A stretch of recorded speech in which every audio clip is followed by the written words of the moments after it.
अस्सलामु अलैकुम नाज़रीन, कैसे हैं आप सब लोग। उम्मीद है खैरियत से होंगे।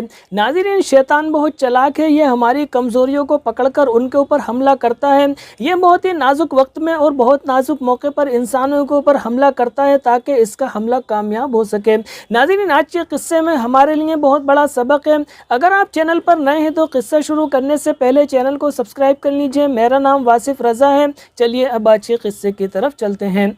ईरान के किसी गाँव में दो सगे भाई रहा करते थे। दोनों भाई आपस में प्यार और मोहब्बत के साथ में रहते थे। पूरा गांव दोनों भाइयों की उखुवत और मोहब्बत की मिसालें दिया करता था। बड़े भाई का नाम अब्दुल्ला था जबकि छोटे भाई का नाम अब्दुर्रहमान था। अब्दुल्ला शादीशुदा था, उसके 4 बच्चे भी थे जबकि अब्दुर्रहमान गैर शादीशुदा था। ये दोनों भाई बर्तन साजी का काम करते थे। दोनों भाई बर्तन बनाते थे। जब 2 या 3 महीने में काफ़ी ज़्यादा बर्तन इकट्ठे हो जाते तो ये बर्तनों को शहर लेके जाया करते थे। वहाँ जाकर उन बर्तनों को बेचते थे जिनके जरिए इन लोगों को काफ़ी माकूल आमदनी हुआ करती थी। एक मरतबा हस्बे मामूल दोनों भाई बर्तन बेचने शहर जा रहे थे। शहर गांव से तकरीबन 2 या 3 दिन की दूरी पर था। दोनों भाई सुबह सुबह घर से निकलते हैं। चलते चलते दोपहर हो जाती है। धूप बहुत तेज थी। दोनों भाइयों ने सोचा कोई सायादार दरख्त देख करके उसके नीचे आराम कर लिया जाए। चलते चलते उनको एक सायादार दरख्त मिल जाता है और उन दोनों भाइयों ने उसी सायादार दरख्त के नीचे आराम करने का फैसला किया। चुनांचे अपने खच्चरों से उन्होंने सामान उतारा, अपने खच्चरों को दाना पानी दिया और खुद भी खाना खाने लग गए। खाना खाने के बाद में दोनों ने जोहर की नमाज अदा की और जोहर की नमाज अदा करने के बाद में सोचा थोड़ी देर और आराम कर लेते हैं। दोनों भाई पेड़ के नीचे आराम कर रहे होते हैं। सामने से देखते हैं कि उनकी तरफ एक आदमी चला आ रहा है।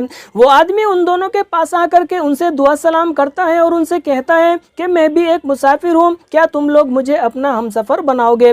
बड़े भाई ने उस मुसाफिर का खैर मकदम करते हुए कहा ठीक है, आप हमारे हमसफर बन जाइए। हमसफर बनने का एक फ़ायदा यह भी होता है कि सफ़र आसानी से कट जाता है। चुनांचे तीनों लोग एक साथ सफ़र करने के लिए तैयार हो गए।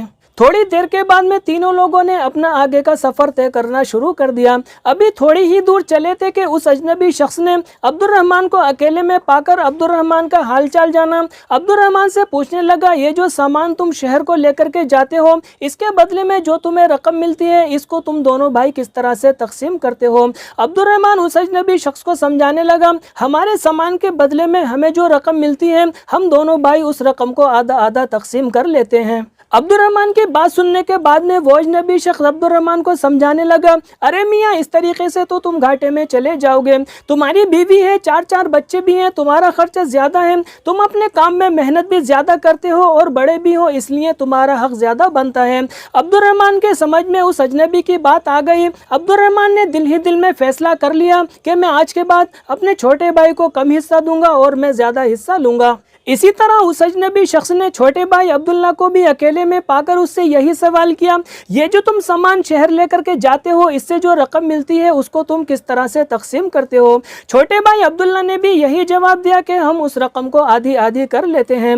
वो अजनबी इंसान अब्दुल्ला को भी इसी तरह समझाने लगा कि अरे मियाँ, इस तरह से तो तुम घाटे में चले जाओगे। अभी तुम्हारी शादी भी नहीं हुई है, तुम्हें शादी करनी है और घर बनाना है, आधे आधे पैसों में तुम्हारा काम कैसे चलेगा। अब्दुल्ला की समझ में यह बात आ गई और अब्दुल्ला ने भी दिल में यही सोच लिया कि आज के बाद से मैं ज़्यादा हिस्सा लूँगा और अब्दुर्रहमान बड़े भाई को थोड़ा हिस्सा दूंगा। वो अजनबी इंसान मौका मिलते ही कभी बड़े भाई अब्दुर्रहमान को इसी तरह समझाता था तो कभी छोटे भाई अब्दुल्ला को इसी तरह समझाता था।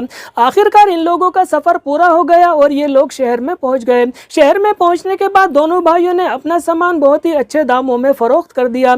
इत्तेफाक से जुम्मे का दिन था। दोनों भाइयों ने सोचा कि शहर की जामा मस्जिद में जाकर जुम्मे की नमाज अदा कर लेते हैं। जैसे ही ये दोनों भाई जुम्मे की नमाज अदा करने के लिए जामा मस्जिद पहुँचे, वहाँ के इमाम साहब खुतबा दे रहे थे। खुतबा करते हुए सूरह नास की तफसीर करते हुए समझा रहे थे कि शैतान किस तरह से इंसान के दिलों में वसवसा डालता है और ये भी समझा रहे थे कि अगर तुम्हारे सामने कोई ऐसी बात करे कि जिससे तुम्हारे दरमियान फूट पड़ने का खतरा हो तो फौरन ला हौला वला कुव्वता इल्ला बिल्लाहिल अलील अज़ीम पढ़ लिया करो। इस तरीके से पढ़ने से तुम्हारे दिलों से वसवसे दूर हो जाएंगे। خطبہ سننے کے بعد میں دونوں بھائیوں کو اس اجنبی شخص کی شیطانی چال سمجھ میں آ گئی۔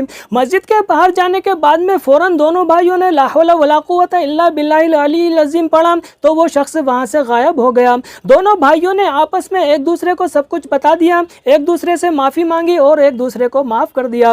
ساتھ ساتھ امام صاحب کا بھی شکریہ ادا کیا جو دونوں بھائیوں کی رہنمائی کا ذریعہ بنے تھے۔